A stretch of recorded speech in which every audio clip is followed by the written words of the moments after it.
अत्र शूरा महेश्वासा भीमार्जुन समायुधि युयुधानो विराटस्य द्रुपदस्य महारथा। यहाँ पांडवों की सेना में बड़े बड़े सूरवीर हैं जिनका बहुत बड़े बड़े धनुष है तथा युद्ध में भीम और अर्जुन के समान है। विराट और महारथी द्रुपद, दृष्टकेतु और केचिकान तथा पराक्रमी काशीराज, पुरुजित और कुंतीभोज तथा मनुष्यों में श्रेष्ठ सैव्य पराक्रमी युधामन्यु और पराक्रमी उत्तमौजा, सुभद्रा पुत्र अभिमन्यु, द्रौपदी के 5 पुत्र, ये सब महारथी हैं। सामान्यतः होता क्या है कि यदि हम इन्फीरियरिटी कॉम्प्लेक्स से ग्रसित हैं, हमें लगता है कि हम हीन हैं। जब हम कभी हीन होते हैं, हमारे अंदर मनोग्रंथि होती है, तो हम कोई भी चर्चा स्वयं से शुरू करते हैं, दूसरों की प्रशंसा से शुरू नहीं करते। और जब व्यक्ति कोई प्रशंसा दूसरे की करने लगता है, दूसरे से बात शुरू करता है, इसका अर्थ यह होता है कि वह व्यक्ति कम से कम हीन भावना से ग्रसित नहीं है। दुर्योधन की विशेषता ये थी कि दुर्योधन कम से कम हीन भावनाओं से ग्रसित नहीं है। उसके सारे ज्ञान के चक्षु इस मामले में तो खुले हुए हैं। उसे पता था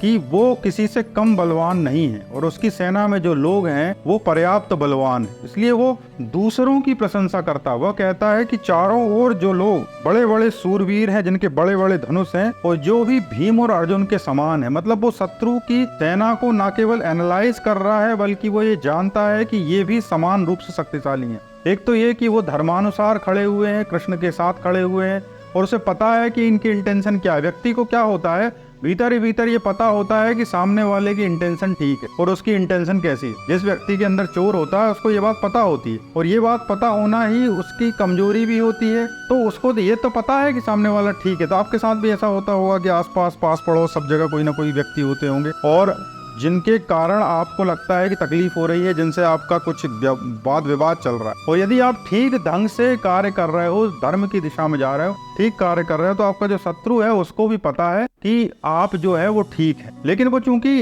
अब आपके सामने ये नहीं बता सकता कि आप ठीक हो, पर वो विवश है अपने शत्रुता के व्यवहार के लिए। अब ये मत समझ लेना कि उसको पता नहीं कि आप ठीक हो गलत हो, उसको पता है कि आप ठीक हो, लेकिन चूंकि वो अपने व्यवहार के रूप में विवश है। जैसे मान लीजिए कि कोई कीड़ा है, अब वो मान लीजिए कि उड़ने वाला है, मान लीजिए छिपकली है। अब छिपकली का व्यवहार क्या है, चाहे छिपकली विवश है दीवार पर चलने के लिए। छिपकली पानी में तैर सकती है क्या? नहीं तैर सकती। अब मछली है, वो विवश है पानी में तैरने के लिए, वो दीवार पर चढ़ सकती है कि नहीं चढ़ सकती।